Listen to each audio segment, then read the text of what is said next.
آج کی ویڈیو ایک ایسی ہستی کے بارے میں ہے جو نواسۂ رسول صلی اللہ علیہ وآلہ وسلم ہے، جس نے باطل کے سامنے سر تو کٹا دیا مگر سجدہ نہ چھوڑا، جس نے ہمیں بتایا کہ اسلام صرف کلمہ پڑھنے کا نام نہیں بلکہ کلمے پر جان قربان کرنے کا حوصلہ بھی ہونا چاہیے۔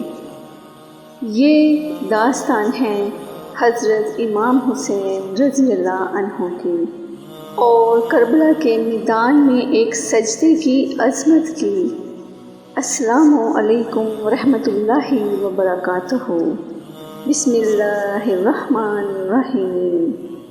کربلا کا تپتا ہوا رہگذر دھوپ آگ برساتی تھی اور زمین پیاسی تھی۔ حسین جن کے نانا محمد مصطفیٰ صلی اللہ علیہ وآلہ وسلم تھے، جن کی گود میں پرورش ہوئی، آج 10 محرم کو اپنے 72 جان نثاروں کے ساتھ میدان میں کھڑے تھے۔ پیاس 3 دن کی، زخم جسم پر درجنوں، مگر ایمان ایک لمحے کو بھی متزلزل نہ ہوا۔ اور پھر آیا وہ لمحہ جب حضرت امام حسین نے نماز کے لیے قیام کیا۔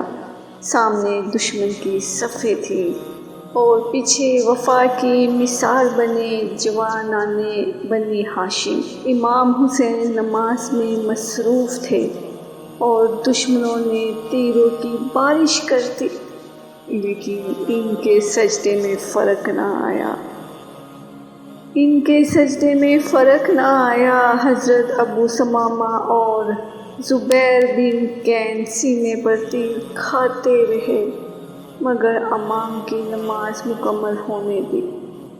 یہ وہ سجدہ تھا جو قربانی کی انتہا تھی۔ یہ وہ نماز تھی جس کی حفاظت میں جانیں قربان ہوئی مگر نماز نہ چھوٹی، سجدہ نہ ٹوٹا۔ معزز سامعین، امام حسین نے ہمیں یہ سبق دیا کہ نماز صرف فرض نہیں، یہ بندے کا اپنے رب سے وہ تعلق ہے جسے کوئی یزید، کوئی ظلم، کوئی موت بھی توڑ نہیں سکتی۔ کربلا ہمیں سکھاتا ہے کہ حق کی راہ میں تنہا بھی ہونا پڑے، جان بھی دینی پڑے تو دین اور نماز کو نہ چھوڑو، کیونکہ یہی ہے وہ چیز ہے جو قیامت کے دن کام آئے گی۔ اگر آپ کو امام حسین کا یہ سجدہ دل کو چھو گیا ہو تو ہمارے چینل کو سبسکرائب ضرور کریں تاکہ ہم آپ تک ایسی اور حق و صداقت سے بھرپور کہانیاں پہنچاتے رہیں۔ آپ کا ایک سبسکرائب کربلا کے پیغام کو مزید دلوں تک لے جا سکتا ہے۔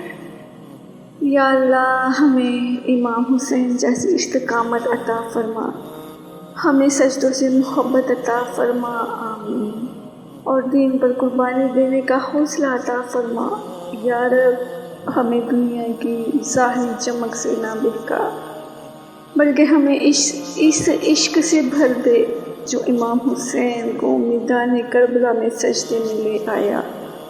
یا اللہ، ہمیں نماز کا محافظ بنا اور قیامت کے دن ہمیں ان لوگوں کے ساتھ اٹھا جو تیرے لیے جیتے رہے اور تیرے لیے مر گئے۔ آمین ثم آمین یا رب العالمین۔